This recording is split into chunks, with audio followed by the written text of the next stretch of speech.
and I hang out with some of his sort of healers. Okay. So in your book you've got Michael, Azrael, Gabriel, but you don't have Raphael, do you? The thing is, I'm more familiar with the Arabic terms. Okay. I'm not too familiar with Michael would be Michael. Mikael, yes. Yeah. So Gabriel would be Jibriel. Yes, yes. Oh, yeah, and Azrael, Yes. Angel of Death. Or Okay. as she likes to be known as the Grand Sword of God. But that's my own personal. So you looked into Islam, yeah? No, yeah, of course. Okay, Of course. fantastic. Yeah, I've looked into all religions. So when it comes to Islam nowadays, with what you're seeing going on around you, Yeah. what would you say is like a concern that you have about So Islam? the biggest concern that I've got is I came here last week with a couple of my wives, and they've got activated third eye, so they see things. Because they're abused when they're younger, they have the ability to dissociate their consciousness from their bodies. So they essentially fly. They fly outside, so their souls, and they fly outside their body. But they also see things. So they see auras. So you've got auras, and you've all got chakra systems. Now, when we wandered through here last week, a lot of the Muslim men have got dark auras and closed hearts. So that's one of my main concerns. Another one is the infighting within the community. No, sorry. Thank you. That would be my main concerns. Okay, so the dark, or did you get to see the dark I auras? get or? to, not all the time, because it would be very distracting for somebody if they had to constantly see lights, auras, beings, attachments, and so on. What do you make of my aura? Oh, sir, I came here last week and you had a beautiful aura. Thank you. You had some beings with you. Okay. You had okay. another angel with you, not mentioned in Islam. Shamuel. Okay. This is the archangel of love and good friendships and good relationships. Okay. Well, So, that's very kind of you. That's very kind of you. So when it comes to angels in Islam, as you correctly pointed out, we don't. I mean, not all the names are known to us, but we do believe that there's, there's hundreds and thousands of them. Yeah. Exactly, and the spiritual dimension is very interesting. You mentioned about ley lines, yeah? Yeah. Yeah, interesting. I did have some. I did have an opportunity to look into that quite a while back, and it's interesting that you know about that. So, what do you make about? You've probably been following what's going on in Israel and Palestine. So, Yeah, of course. what do you think is the involvement of The kind of involvement demons over there, with again, what's going on it's got here? something to do with the energetic placement there, and you've got the mosque, and you've got a lot of a lot of energy there at the moment. So they will be trying to sort of stifle that region and drag it down. And obviously, there's a lot of prophecies that they're trying to implement. So for those prophecies to implement, they've got to wipe out certain things, and this is their prophecies that they want to fulfill. When I say they, I'm literally mean the elites, the Freemasons, the Luciferian and Satanic family members that are sort of controlling, everything as it is. So, like for instance, you've got Gaza, you've got Palestine, Israel, but all of the surrounding Muslim countries are not getting any support, are you? Yeah, zero. And the reason that will be is because Very minimal, yeah. yeah, zero. Negligible, yeah. None at all. Literally, I mean, there's people over there doing some stuff, but it's not. It's not what we need at this moment in time. We need hands-on people going in there, stopping what's going on, but merely condemnations. Well, I think it's grassroots. If there weren't people to join the army, there would be no army. There would be no people to go in there and fight.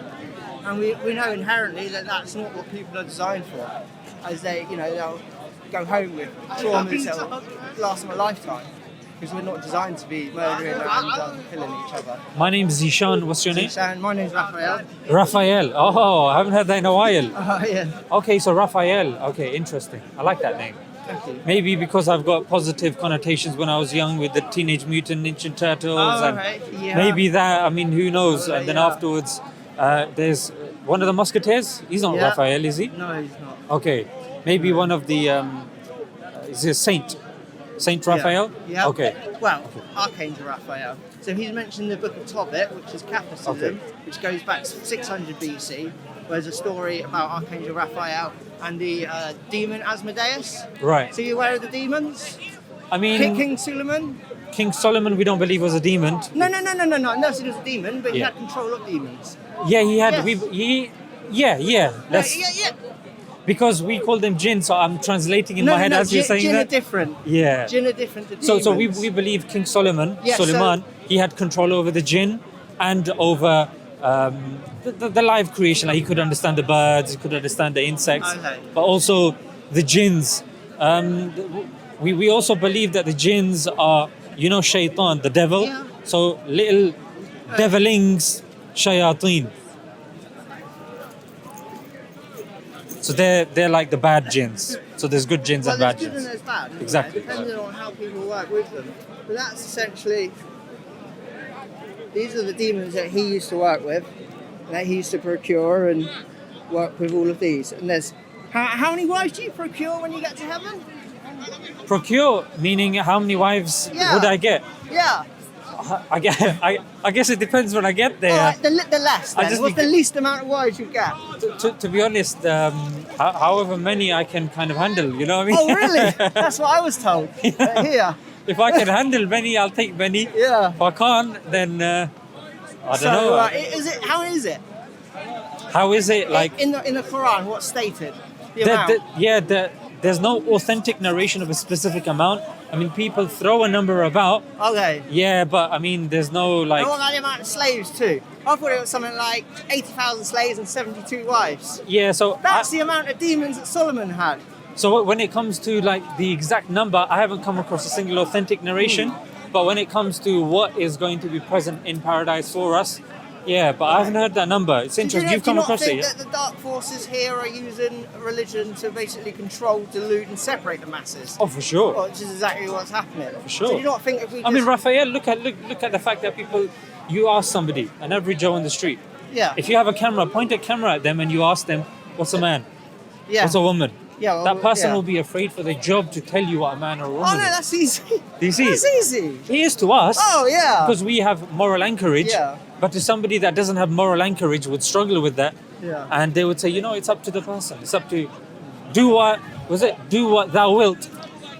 No, that's But that's the problem. yeah, that's one of their sayings, isn't it? Exactly.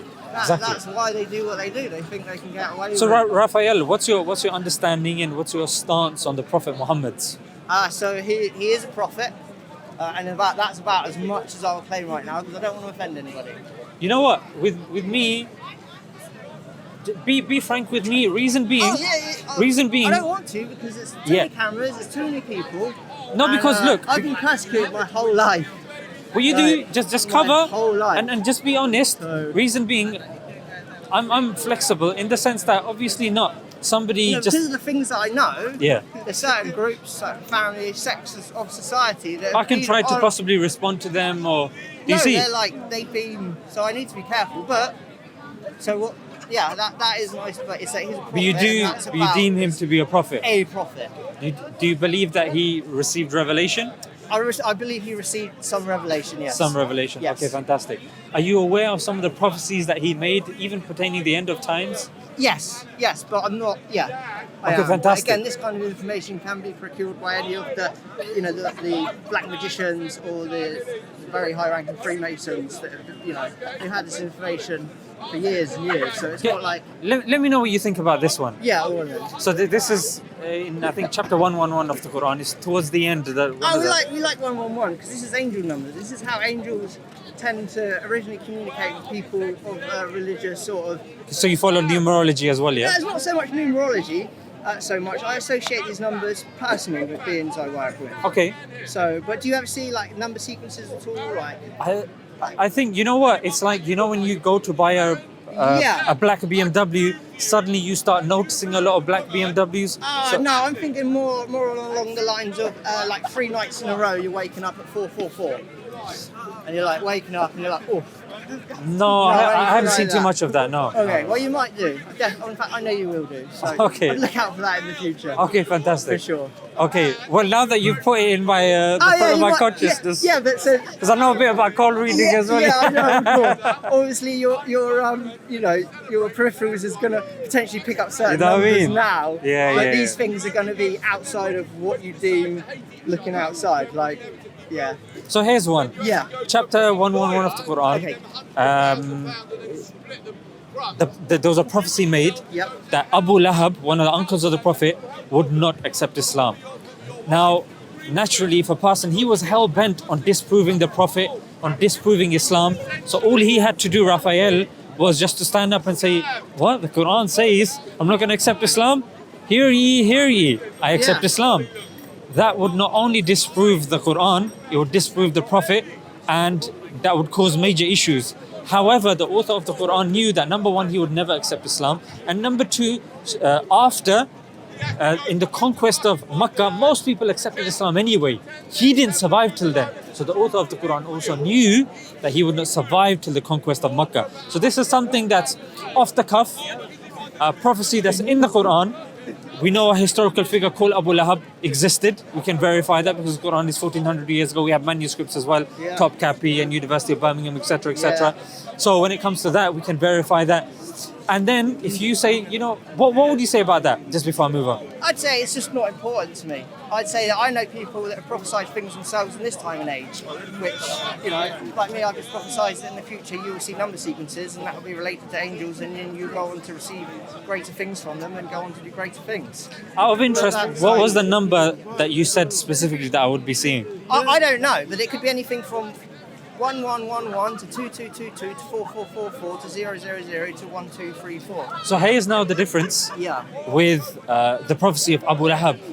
It's two very specific things. Yeah. Number one, identifying the individual. I'm not saying I'm a prophet or anything like Of course not. I'm a man of God for sure. But Yeah, of course, we both are.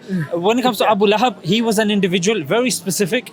Him not accepting Islam, again, religion being very specific and the negation of that being very specific. So when it comes to black magicians, which is a very interesting thing, and I see that you're being respectful here, and I appreciate that. But I can see what you're implicitly saying, so I'll respond to that as well, hopefully. So I have my own personal experience as well. Fantastic. Yesterday, the day before I went to Bournemouth Islamic Centre and Mosque. Nice. And I prayed with the guys there, and I have my own way of praying. I have my own way of connecting to the angels and going on my, doing my missionary fantastic. work. But the way that I was sent there essentially to cement my own experience that it's not for me. It was cold. The men were cold. The energy was cold. All the men there were ill too. So coughing, croaking. I don't know. Maybe they got jabbed up or something. Who knows? Unfortunately, a lot of people. So I'm just in the middle of a combo, Habibi, yeah? After the combo. It's fun. Yeah? Yeah. Okay. All right, bro.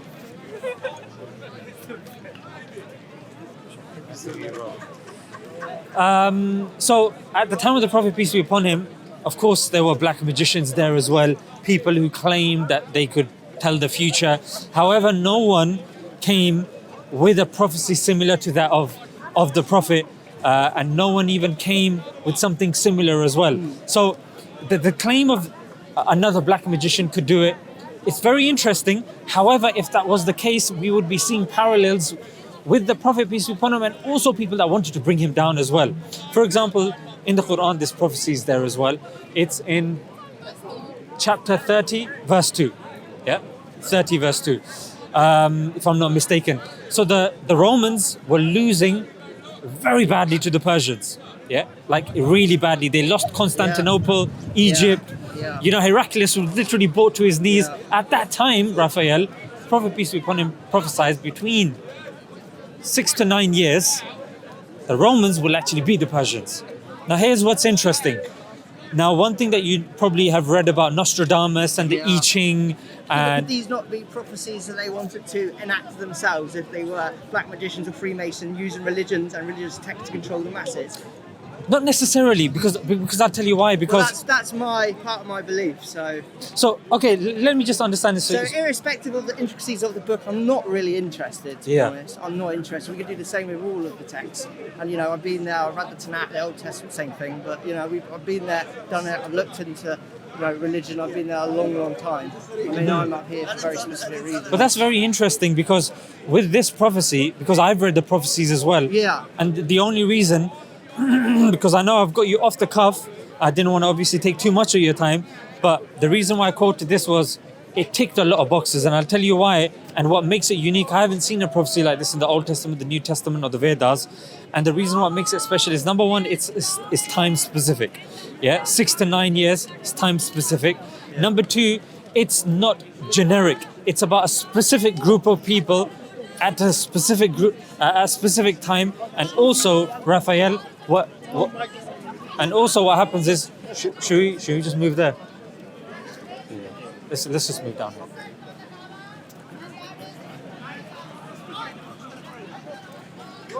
Yeah, sorry.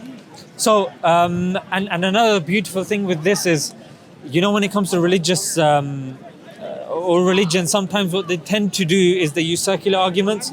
Yeah. Why is this true? Oh, it's in our book. Why is the book true? Because it has this. Yeah. So the beautiful thing with this prophecy is there was a Christian by the name of Theophanes, and this is a book, it's a primary source called the Chronicles of Theophanes, that you can verify that this did indeed take place. That's why I quoted this to you, because you seem somebody that's learned, so I wanted to give you something that ticked different boxes in terms of time, in terms of holy book, in terms of the prophet saying it, and in terms of somebody not in the religion saying it, and it ticks that historicity thing as well. But it's interesting that you said you've come across these in, say, like the Old Testament as well. I do believe that Islam is so far the best religion on earth, but I think there is a better way, 100%. Interesting. Let me know the things that you think can be improved. So I think, well, I'll start with the greatest thing about Islam is its clear-cut definition of God being one, and that's that. Other than that, I think it's got a lot of issues personally. Obviously, my involvement within sort of people who've suffered and endured sexual abuse, I'm quite sensitive to young people, sex in itself, sexual acts, and stuff like that. So I obviously have quite a lot of opinions on how sex with young people can psychologically affect them, even if it is in a loving manner. I've been people who've been horrifically abused.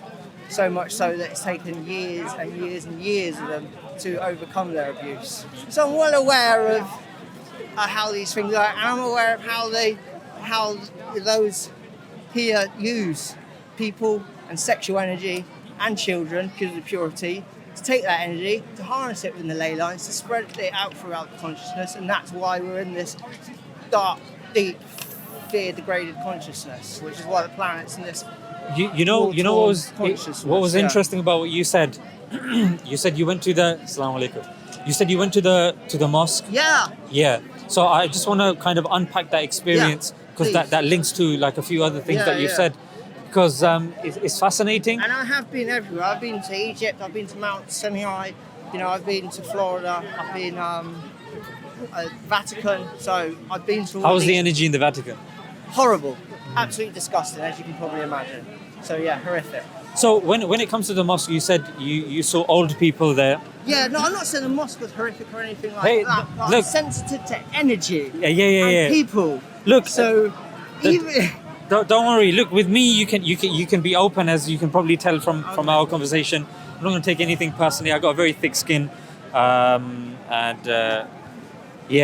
been through it, so I can tell when somebody genuinely has a question, because the Prophet, peace be upon him, said asking good questions is half of one's religion. And even in the Quran it says, if you don't know, ask the people that do know. So we're encouraged to ask, and if you don't ask questions, no matter how volatile they may seem, you're not going to know the answer, frankly. And if you are personally involved with people that have been abused, frankly, I believe you have a right, and it is a duty of certain people to answer those questions, whether they satisfy you or not.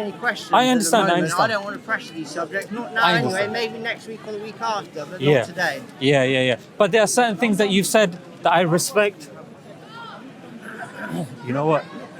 I think, should we kind of move at this angle, because they're just gonna. Have to be in the back there. Yeah. Let's just come. Because I think it's that winter wonderland thing, isn't it? You know what I mean? Stay in the side. Yeah. Just do it from here, bro. Just do it from here. So when it comes to the mosque, so here's how I see it. When a person goes to the mosque, a person is in need of positive energy. Like, typically speaking, a person's energy, when they are in a world that's pulling you towards materialism, individualism, and like you said, sick energies, especially the amount of money that's pumped into all of this stuff, the mosque is like a sanctuary. You should be, definitely. That's you go there. Yeah, you go there with that energy, and the fantastic thing is, what you said about old people is, I find it amazing how an older person can, number one, go to a mosque, feel that they can go to a mosque, feel that there is a connection in the mosque, as opposed to, unfortunately and sadly, there is becoming a disjunct in society where people are literally just flinging them into old people's homes. Yeah, I agree. I think that's a beautiful thing. I think that's exactly what we should be So doing. here's The the older generations looking after themselves within society, not just putting them in homes. I mean, I think that's disgusting. I've seen it within my own family, and it's hurtful. So here's what's interesting, crazy. Raphael, that if you stayed there, maybe if you get a chance next time, the old people and the involvement in, say, the Ramadan time, where they're helping people come in, give food, they feel involved. Maybe because their son or daughter's at work or nobody's at home, or they're ill or whatnot, they still feel a sense of connection even outside of the home. And so that's, I guess, what I would say. And the negative energy could be, and I would say is probably the reason they're there in the first place. Okay. Because if the energy was really solid, they probably wouldn't. One thing that happened in there, a gentleman recited some prayers from Quran. That affected me, but other than that affected my body. So here's the thing, Raphael. Here's what I would say. That I know you're not doing this, but because we have cameras here, I speak in principles. Yeah. So the general principle is, don't judge the religion by the adherents. No, I don't. Of course you don't, because I know you're smarter than that. But I'm just saying, like a principle. Of course not. If But anything, I'm here to bolster it and then find common ground between everybody here, and then see what we can do. Of course. So here's the thing, that when it comes to Muslims, just imagine them. They have accepted. They've been handed a map, and in the map they're told, go straight, go right, go left. There's a roundabout. Some people will be slow to respond to that map. Some people are on that map, but they're taking a break. Some people have veered off the path. They have the map. So them coming to the mosque, sometimes what happens is you might come across a person who's just veered into the mosque because they're there seeking sanctuary. That's not a reflection of the religion, as obviously I'm sure you understand, but it's them seeking sanctuary in a place in which, of course, is known as the house, metaphorically, of course, the house of God. But here's the interesting thing. You were talking about the... unpack this for me. Or you can just make another point about the mosque. I'll be happy to kind of hear what you have to say.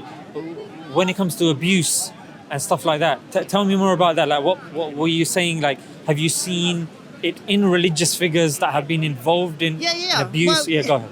Yeah, I have. Obviously, a lot of the main. Look here. Let me show you something. It should show you something that's. I think it was just. Again, you yourself should be able to have a degree of understanding of what it means without me explaining too much in detail, if I can. There, here we go. Okay.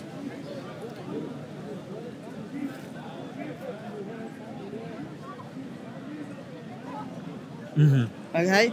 So we all know that within the main things, they're there. It's also, yes, essentially, I'm aware of it, I've seen it, and then I was introduced to a group of women who've obviously been involved in it, and through the work of God's energy, God's powers, God's healings, able to, and through His angels, to heal them. That picture, you showed me that picture. Is it okay if I mention that? Oh yeah, you can if you like. Okay, so the image, for the viewers that have seen it, the image was of a Masonic symbol that has a few religious symbols on there, like the cross, the crescent, and a few other religious symbols, which certain people have kind of made it seem... What lodge was it for? It was the Grand Lodge, wasn't it? Grand Lodge of... Israel. Israel. Yeah, okay. Grand Lodge. Do you know who the Grand Master of the Grand Lodge of England is? I don't know. Duke of Kent. Oh, really? Yeah. So do you know who's the overseeing lodge of all of the lodges in all of the world? No. The United Grand Lodge of England, which is actually our way. So... Holy. Yeah? Yeah. Okay, so here's, I just wanted to make one point. Where are you? Sorry, where are you from? Where's your... Pakistan. India. So when they went over there, did you see? So when they went over there, they superimposed on a lot of the main buildings and a lot of the guys that they took over there, their elites and family members, and then they created a massive Star of David. Boom, boom, boom, with all of the... If you look at topography Google, it's the same here. Mm-hmm. So there's that... You could just leave it down there if you want.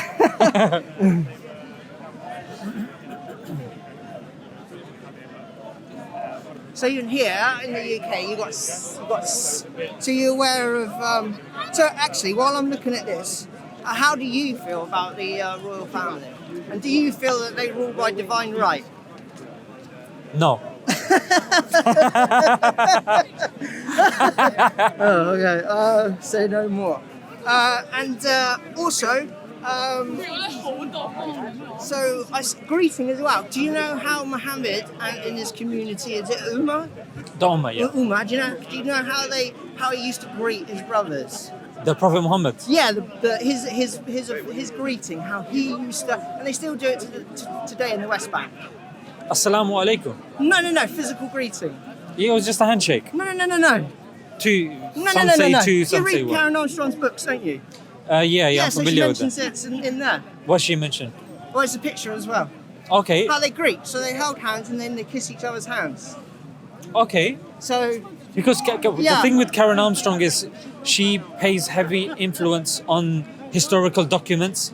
We as Muslims, we have testimony. yeah, so this is when she visited the West Bank and she Yeah. took a picture of them in recent times and that's how they greet and she claimed that that's how Muhammad Yeah. used to greet. So with us, we deem Yeah. that the hadith literature is more stronger than say the historical literature, and we don't believe that that's how the Prophet peace be upon him Okay. greeted. But it's interesting to know though. But another And thing, you know that after hugging for 20 seconds releases oxytocin? it does, yeah. It does, doesn't it? does, Yeah, I'm so really glad of that. Right. So before you move on, because you're like an ocean, and I think we're riffing off each other really Yeah. well. But for the audience that are like, he made a point about the Grand Lodge, and he just the crescent on the Grand Lodge. As Muslims, we don't have a symbol in Islam. Yeah. And even like the face of the Prophet, peace be upon him, we're not allowed to depict the Prophet. We don't have the moon and the star is something that came from the time of the Ottomans. Okay. Yeah. Right. Here we go. So I guess what I was saying with that was certain people that may have been higher up have been inducted into a specific Freemason lodge, and then unfortunately Yeah. and sadly they believe that we'll take our beliefs there, we'll do Yeah. this. But I mean, you don't need to supplement your beliefs with anything else, especially like you said, something as demonic as that, Yeah. So because the here we belief go. contradicts Right. that. Yeah. So this is my own personal work that I did over a decade ago. So this is Kensington Palace where we're at now. So you've got an upside down pentagram onto the palace. We're up over here somewhere. Here you've got Regent's Park, distorted pentagram. So there's 7 royal parks here. Okay. Okay, right. London Zoo. So pyramid. This is an eye there, which is a pond that illuminates at night. I'm sure you're aware of the triangle in the eye. Yes. Yes. Okay. Here we have Buckingham Palace again.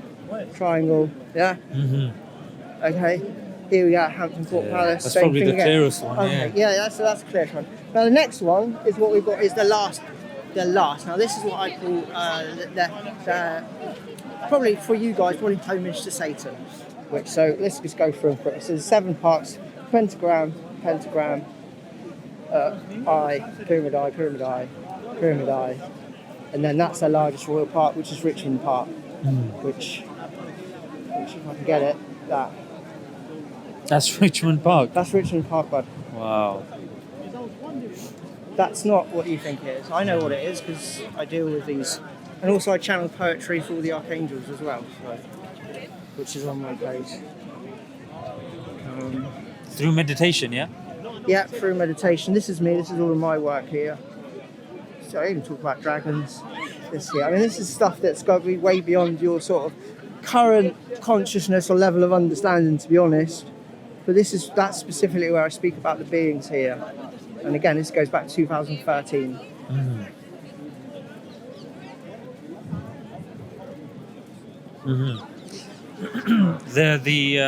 Was it the Arcturians? You believe there was civilization that came before, yeah?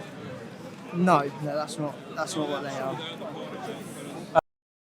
Okay. So as you can see from like the topography view of the royal parks, they got it honed in, and they got it through the whole world, all through the civilizations, all through. So they got it all tied down as far as I'm concerned. And I do believe that they are using religions as a control mechanism. Because when I pray, I don't pray like you guys. I do it completely different.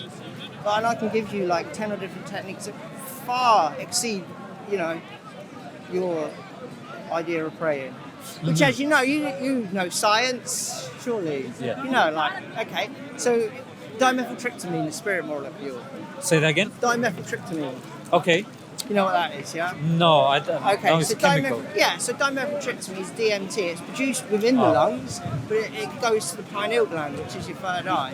So it's just why you have a lot of people do a lot of breathing techniques, because then that's the spirit molecule builds up in their body, and that's when they're able to have out-of-body experiences, speak to the spirit guides, astral travel, and so on.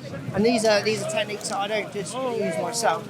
One of the main reasons I heal these women that have been abused is by giving them tantric foot massages, and it can build up an orgasmic energy in them. They're able to leave their body, and then they get to meet certain angels, and they get to be healed. And then these women. How do you stop them from, let's just say, meeting demons and making the situations worse? Yeah, because I'm aware of the demons too. I work with them. So before I started working with demons, I was working with angels. So I assimilated. So I was well aware of what angels were, how they worked. Again, so I know that an angel would never come up to you in a cage and give you a fucking bear hug. They don't work like that. They don't work like that. So Why wouldn't it work like that though? well, I'll reassess that claim. I've never ever. That's how demons work. Demons will give you sleep paralysis. They'll sit on you. They'll strangle you. They'll stick their astral tongue up your ass. They're hideous things. That's not what angels do. So angels do not hug you or bear hug you in a cave. I know how angels work.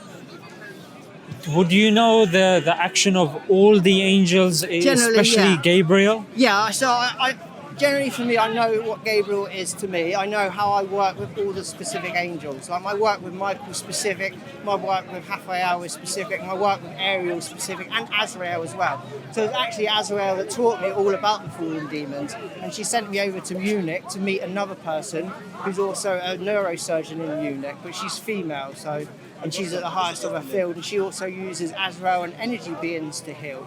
So she taught me a lot about demonology when I went over there, and then I came back here, and then I went en route mission. So here's what happened. That obviously we believe that Gabriel was communicating with the Prophet, peace be upon him, and did hug the Prophet, peace be upon him, when he said that I can't read. Yeah. And then after a couple of so times, he got scared or something. yeah, That's then he got he got frightened. Yeah, so angels do not frighten people. Yeah, Okay. but he wasn't frightened because of the angel. He was frightened because when it stopped, he actually didn't feel himself to be worthy enough. Although his life is actually more clearer than the life of Jesus in terms of the literature that we have. Within the literature. Yeah, but so we know more of the Prophet, peace be upon him.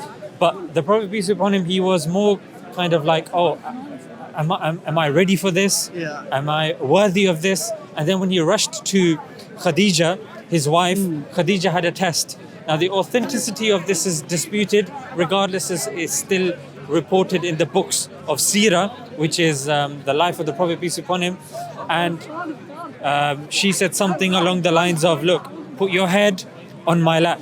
If you still see the individual, then it's probably a demon, because the demon's not going to go. If it's an angel, the angels have haya, they have modesty, and you're not going to see them in certain situations, in certain scenarios, like even the angel with Mary as well. When Same angel. yeah, so the angel took this part of the garment and blew into it. Didn't touch Mary. There was no need for touching and stuff like that. But you're right. Yeah. There is a demeanor of calm, of relaxation. It's not like that of fear. So it's interesting that that you mentioned. Go I ahead. work with a lot of women, and I work with a lot of abused women. These women go on to have activated chakra systems, and they then work with the angels themselves. So I know a little 18-year-old girl she's healed over 260 birds, 80. She lives in the islands just off Sicily. So she herself, she's inherently a healer. And some of the way she heals these birds is she takes them in and she works with the Archangel Ariel, and she heals them through energy through her chakra system. And she's an 18-year-old girl. So the chakra system, just like the other systems, the chi system. Yeah. I mean, there's loads of systems. and they're fantastic. And as Muslims, we have no issues. There are certain Muslims that are in China, Yeah, well, that's and why they I find use. like Islam restrictive because like when No, Muslims can use chi. Oh yeah, no, I And they know, do, but I yeah, just yeah. don't see any of them doing it. Like with so many of the closed hearts and dark auras that I've seen, you're clearly not. Your brothers clearly aren't sort of connected to a divine source, are they? Shall I tell you why though? Yeah, well, I can tell you why. Let's see if our answers match though. That old limp dick alley here as well. Has he got negative energy? Yeah. So here's He the. advertises dick pills. What's that all about? He's helping people that are struggling Raphael with can that. help with that. But here's- Angel healing. But here's the thing, Raphael. Them pills of Satan. Let me know what you think about this. Yeah. So because I do healing as well. So What kind of healing do you do? so I do I'll see another. spiritual healing. There you go there. Okay.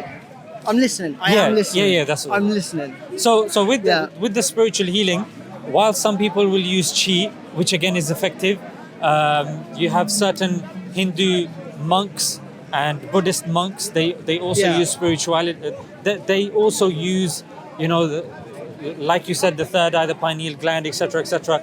But what I've found in my limited experience to be incredibly powerful is it's a system that is above that, which is Okay. angels, Yeah. and think they're and all the same. yeah, angels, books, and even spiritual energies transcended, and right at the top of that is God's energy. So when you tap into God's energy through His word, because So we believe the generally- Quran is okay. verbatim the word of God, Exactly. isn't So it? generally what I do is I don't do a lot. I kind of allow myself to be used as a conduit for God, and then depending on what work He wants to use me for and what angels want to use me, I kind of just got to move out of the way, and then they use me to do their work. Yeah? Okay. So this here. So I also make medicine, which I believe within Islam would be impermissible, which is Medicine? yeah. We make medicine. No. But what you say? So if I now like got a joint and I sparked it up, like what would that would be? No, but if you're using it for medicinal reasons, it's okay. Yeah, okay. So I also please read it. Okay. Please. Shall I read it out loud? Oh, mate, if you want to. Okay. So I've been up since 5 a.m. this morning making incredible powerful healing oils, ointments, palm medicine from plant material, cannabinoids for my friends, family, those close. Sorry, I pressed something because it's got one of those. Yeah. It's said that I can press it, but it doesn't work half of the time. For my friends and family, those close and near to, dear to me, this organic and natural Gaia God gave medicine is highly effective. It's treating cancers of all variety, autoimmune disease, mitochondrial disease, neurological disease, arthritis, Parkinson's disease. Yeah, oh wow. Oh, you make them yourself, yeah? It's highly illegal Okay, because it's THCs. okay. But again, I was going to ask about that. One of the reasons I thought that somebody told me that's haram. No, Because because it's THC, it will get you high. And they say, oh no, it's a drug. It's a psychoactive drug. but it depends what you're taking it for the purpose. Like they'll say to a Muslim, oh, for you guys, you can't eat pig ever. Well, I would disagree with that because if there's no other source of food and you're gonna die, you're allowed to eat pig. And you don't want to eat pig. They're horrible. You don't want things. to? No, they got parasites in. Of they course, got of course. stomachs. It's Of course. Essentially got a bit, human DNA. But it's the same with Terrible. THC. Why just pig so? There's loads of stuff you don't want to be eating. Yeah, Maybe because they cut open a pig, saw they only had one stomach and not three compared to a cow, saw they had parasites in it, ate some of it, had the squits and probably went, it's not good for you. But the thing is What they that ate. yeah, I don't even think you need a revelation from God to understand that pigs are that guy. good for What you. would you think about his energy? Which one? This Him, one, the one yeah. shouting. Yeah. You need to hug. That doesn't- He's a bear hug. So yeah. So what I do. So if you do your energy healing, how can you not heal laying hands? No, I don't just randomly offer the healing to anybody. It's the people that want it because, like you said, I mean, it's draining and there's a lot of commitment to it as well. Like if you're offering healing to somebody, you need to be making sure that your energy is good as well.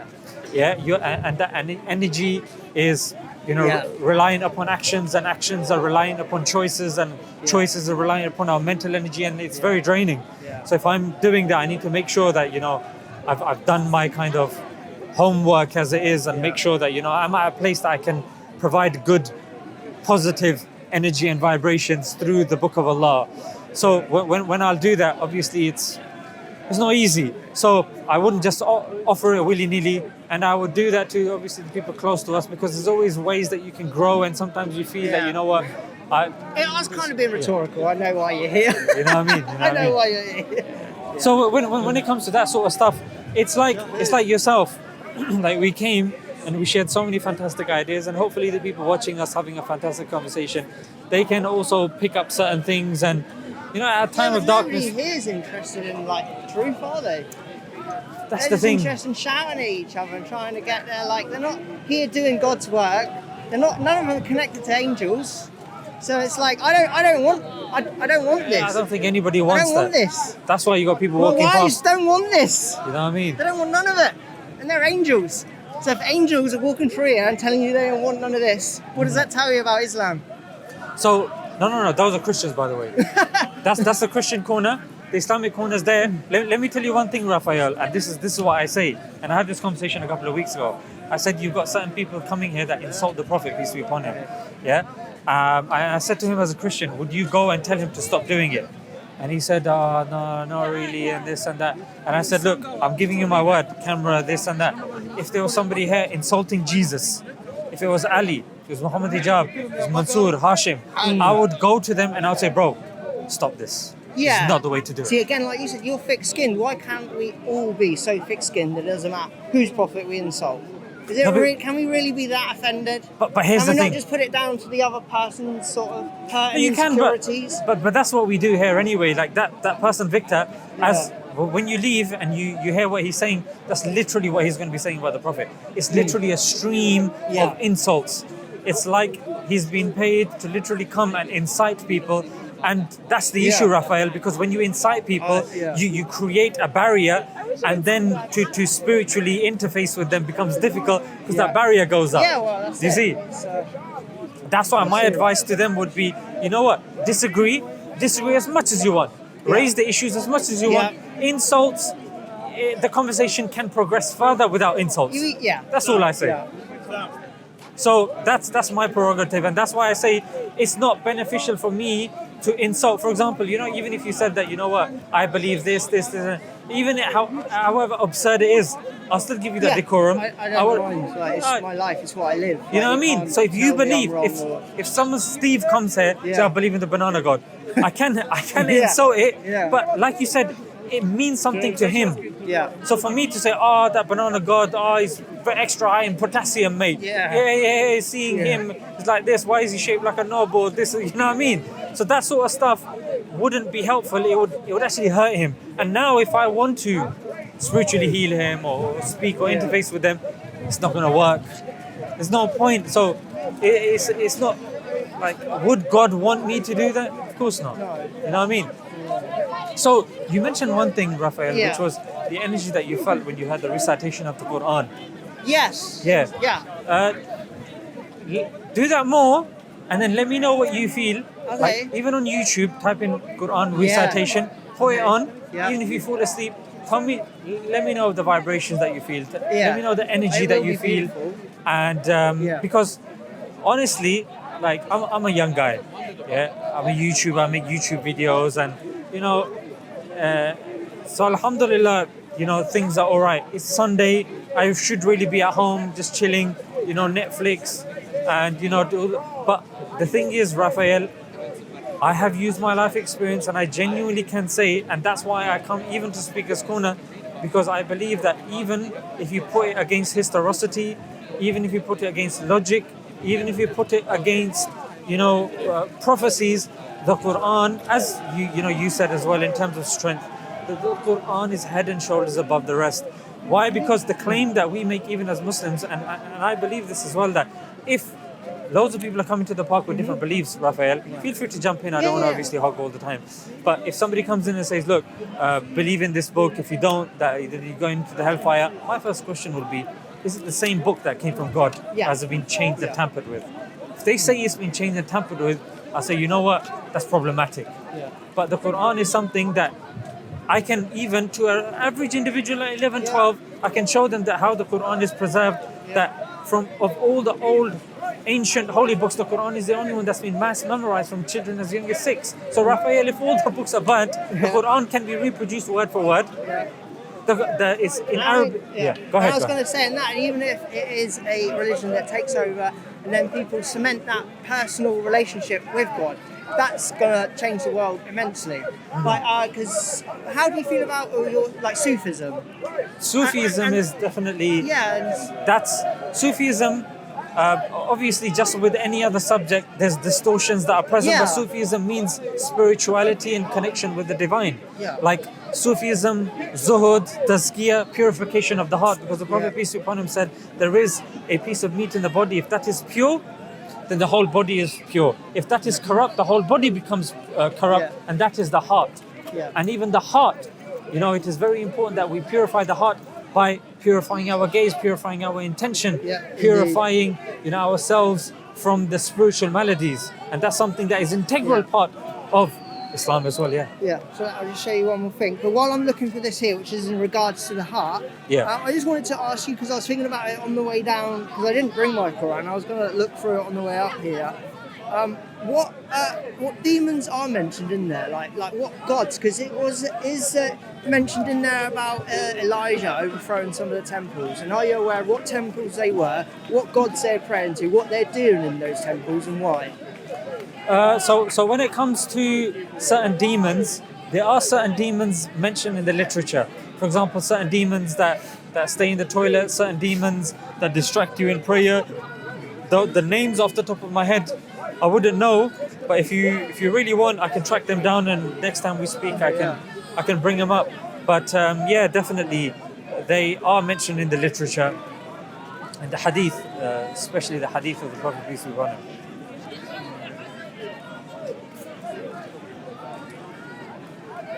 I don't think you can show anyone this. This is not what I was looking for. Can't find it, to be honest. Okay, I'll show you this. What I was looking for some research that I did a Facebook post on it. But I'll show you that because it's information. Because this is like me doing some healing through my heart chakra.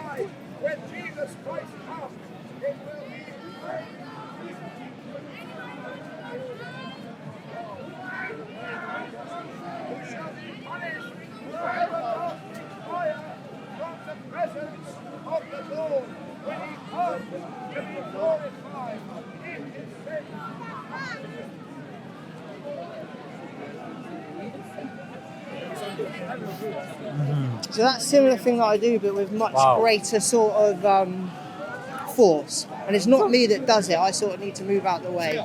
Like literally, when that happened, I literally had something behind me working through me to heal my wife. That's fantastic. So That's fantastic.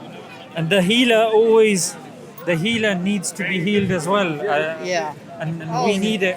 And I'm telling you, Raphael, from experience, the vibrations that you'll feel from the Quran and the depth in the Quran, in the intonations, in the frequency, it's just it's something that it's completely unique, as you'd expect the word of God Yeah. to be unique when hearing it in the original language. Yeah. We do believe that the Bible once upon a time was authentic, but it got corrupted afterwards. So there is truth in there as well. Yeah, of But to course. decipher the truth, we wouldn't know unless, of course, it's confirmed by the Quran. But the Quran, of course, in terms of replication, in terms of preservation, the Quran stands head and shoulders above the rest. So when it comes to that, let me know. It would be interesting to kind of hear your experience as well. We memorize it as well. We use it in healing as well. And personally, I wanted to learn sort of Arabic before I'd even read it because, like I said, even with, like I said, within the Bible, there's so many distortions and variations and different translations, and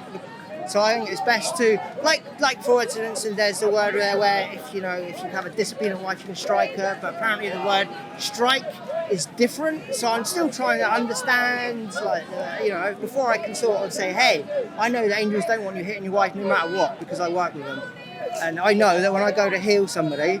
and I've got angels working with me, not once would they ever allow me to hit a woman. Ever. Like it's really as simple as that. I will fight a man to death if they think that they should be able to. So, but what if that man says that, look, we have a contract and we're actually...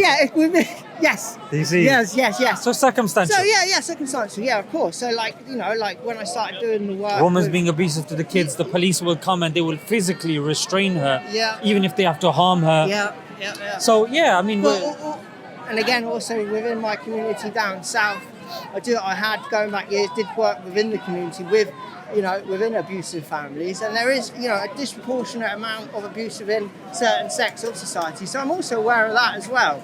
but bear in mind, but it's interesting that you say that, and it's good because these are things that I've heard. Yeah. And they've been mentioned as well, but these are more cultural based. Like Islamically, let me give you an example. Yeah. There hasn't been a single instance where the Prophet, peace be upon him, ever struck his wives negatively or aggressively. And here's a misconception as well. Certain people, what they'll do is they'll try to prey on your ignorance by saying, just read the Quran. The Quran is to be taken hand to hand with the literature of the Hadith as well. Yeah. It's the Quran and That's the why Hadith. it's a lot to Yeah. So like the Quran will say pray, but it won't tell you how to pray. Okay. So we need So the way that I pray is the way that I see it for my work here is 10 to 20 times more effective than the way that I prayed with my brothers in the mosque sort of yesterday. So which is well said, direct experience, correlation, well, that's not fit for me, so I'm going to carry on doing what I'm used to, because that's how I connect to God and his angels, and that's what works best for me. So I'll take that and I'll throw it in the bin. But also bear in mind as well that when you go into a mosque, bear in mind these are spiritually hungry people that have gone.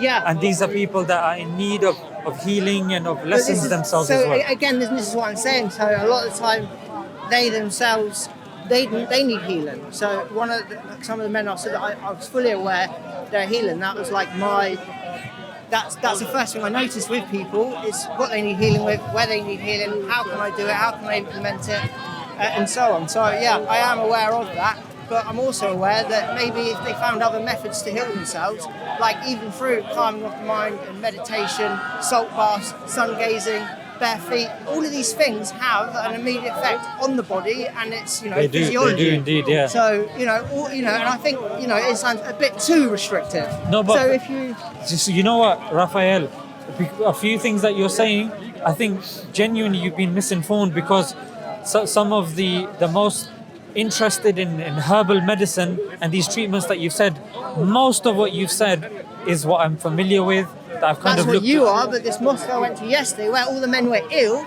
it wasn't indicative of healthy people. Yeah? So direct experience. But bear this in mind, Raphael. Obviously, I don't want to question your direct experience, but certain mosques, I'll give you an example of what happens up north. So here, there'll be a big mosque. Send me an invite. So there'll be a big mosque up north, and what will happen is there's a big juicy community there, but then there's infighting that takes place.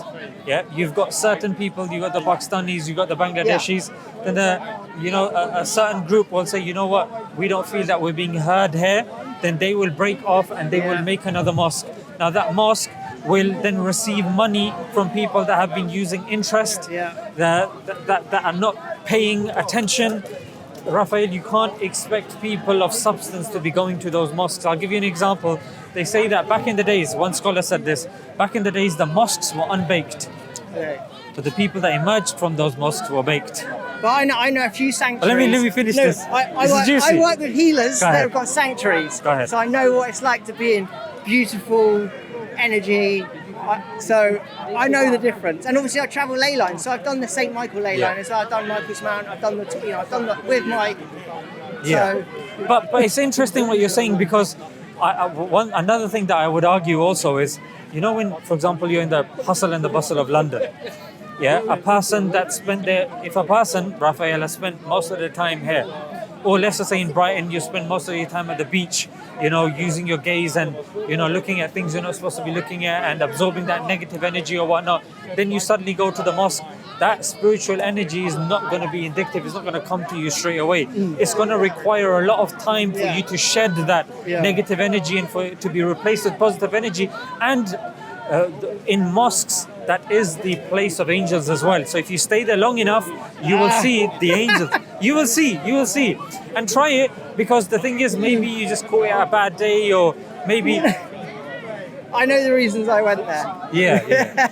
But all I will can... be going back, but it's It'll be interesting. I'd love to go with you and I'd see. do that. Yeah. Do a vlog. Yeah, and then see the experience there, because I'll be honest with you, there's certain mosques that you do go to, they're genuinely struggling to get a good building, and then even with that, there's so much infighting and negativity, it takes away from the spirituality. Certain mosques, I'm telling you. Yeah, no, I believe you. I've seen them. They look beautiful. Buildings don't get built like that unless they're done with divine energy, like divine inspiration. I'm aware of that. But then here's the thing as well. I'm just telling you my experience. Yeah, of course, and I respect that, and that's why I'm not negating that. But I'm thinking, because I've been in hundreds I'm of sure you'll mosques. tell me that's beautiful energy. What? No. That you know already. What I'm trying to tell you is something that is of benefit to you, which is the fact that you'll go into some mosques, and here are some of the reasons that may be the potential for negative energy. Right, that's all I'm saying. Yeah. Too. And obviously, when men have darkened hearts, closed heart chakras, and broken auras, they are influenced by energy. So they're more inclined to do things. Like you yourself know that the more you pray, the more spiritual protection you'll receive. Yes. So, and I know that some here who clearly do not have a huge amount of spiritual protection. So you can claim they're Muslims, but they're not, From my experience, I'd say that a lot of them probably aren't praying as much as they should. There you go. But that's like, I don't want to make claims or anything like that. But that is, it's like the scholars give an example of, say, alcohol. If a person takes a little bit of alcohol, or the more you're taking, you will see the effects of alcohol on the body. So similar with faith. If a person is truly embodying the faith, absorbing it, you will see it, whether it's through energy, whether it's through something. Which is why I think yourself is a prime example. For sure. But that's it. And you're basically one of one.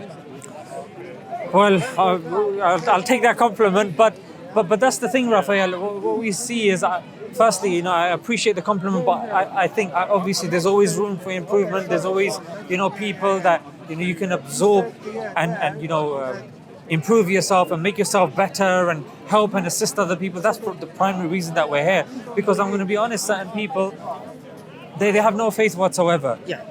They get heartbroken. And a lot of the time they don't have the experience to have any faith. They can't hack it. And then they want to kill themselves. And they're getting hacked. They're getting attacked from so many different directions, whether it's a family unit, whether it's a doctor putting on depression or anxiety pills, whether it's through the media, the newspapers, the radio, whether it's the indoctrination, whatever it is, everybody's just getting blasted from all areas. That's right. So there's a lot of things that the people at play are attacking us. So and look, I don't want to call it conspiracy, but no, but I mean there's a lot of things that were somewhat used to be conspiracy theories have been proven to be true. Yeah, of course. So I think with that kind of thing, everybody's got to do their own research and come to their own conclusion. Yeah. And as long as you sort of cross-reference everything you read, I don't think you can go too far wrong. Yeah. So definitely. I mean, when it comes to energy and stuff like that, the Quran is definitely there. And when it comes to like the other types of healings, the astral projection and stuff like this is not something that's alien to Muslims and Islam. But what will happen, Raphael, is you'll meet different Muslims at different parts of their journey, and some people that, because the thing with the beauty of Islam is even if you just seek refuge just with Islam itself, Islam will be sufficient. Islam is enough. However, Islam doesn't claim to tell you about dinosaurs. Islam, in the Quran, is not going to tell you about all this sort of other healings and this and that. The only issue would be when it contradicts certain fundamental principles of Islam. But astral projection and stuff like that, these are experiences. Earthing yourself. Like even if you look at the prayer, and that's what I'm saying there. the prayer that used to be done originally was not done on concrete floors, Raphael. It was done where you take your shoes off and then you put your head on the ground. You are earthing your whole body. That's, Raphael, how it's supposed to be done. But So you unfortunately can and also sadly, we do pray on like that carpets. too, and then if you take your knuckles, which is a perfect fit for your eye socket, you're pushing a tiny bit of blood pressure to your pineal gland. So at the same time while you're praying, you're activating your pineal gland. The mere fact that you're putting your head on the ground and you're connecting your pineal gland to the energy and the free radicals from the earth and stuff like that. There's so much to it, but unfortunately, it's like you said, because there are certain powers that are hell bent on commercializing us like products, and that comes at an expense of our spirituality, and that makes our spirituality compromised. Because I'd love to pray on the grass, but if I was to go on there, the policeman would say, "Sorry, you're not allowed to do this." No. You see, No, they wouldn't. And It's if they happened before. No. Sorry, I'm not disputing your claim. I can't believe it. I No. wish that was. Really? Yeah, because Muhammad Hijab was here, and since that time the officers came and said, "Look, you guys can't do that anymore because the Christians are complaining that you're turning into like a religious thing, and no, you can't do it over here." That's why there's a place now outside. You know, as soon as you're entering from The Mablat, police are all like Satan's henchmen. You know, they've all got these pentagram on their third eye. Right. You know, they got the Masonic checkerboard on their hats. And you know, when they first do, they take an oath to the Queen. And you know, I've just shown you the Queen's largest royal park. I'm sure some of them. I mean, poor Yeah. guys, they're just trying to do it to feed their families or whatnot, isn't it? Exactly, they're just souls that's came what it in at is. the wrong time. But Raphael, Yes, it was beautiful. Yeah, Thank you beautiful, very fantastic, and it's good because then. Because it's really disappointing to hear when people that have started the journey of Islam themselves, then they're telling other people that no, this is not in Islam, that's not in Islam. I won't tell anybody. No, I'm talking about them Right, that have said that to you. It's I will disappointing tell that they anybody, try said, it. yeah. Go to a mosque, speak to somebody. Because I'm disappointed Read the that they said Quran. that to you and made you believe that, because Islam is very there were certain scholars. There was one particular scholar in India who was actually healed by a monk because he had a physical ailment. The monk understood Tib. Yeah. And he understood and he was able to heal him. Do you see? But we believe, just like with anything else, we believe the highest, obviously, healing is the healing of the spirit and the soul. And we believe that you can kind of tap into God directly without an intermediary. And that's obviously so what we we've got to do claim. now is we've got to teach our brothers how to make tantric love to our sisters, fuse our 6 chakra systems, loop that energy, take them to the angels, activate their kundalini Yes. and their DNA, and turn them all into goddesses. But That's- actually just beautiful women who are on the world healing each other and not everybody not else. objectifying them and using them as exactly. I agree with you. A lot of people. I mean, the YouGov poll said that 4 out of 5 women have been sexually abused in this country. So there's a lot of that, unfortunately, going on.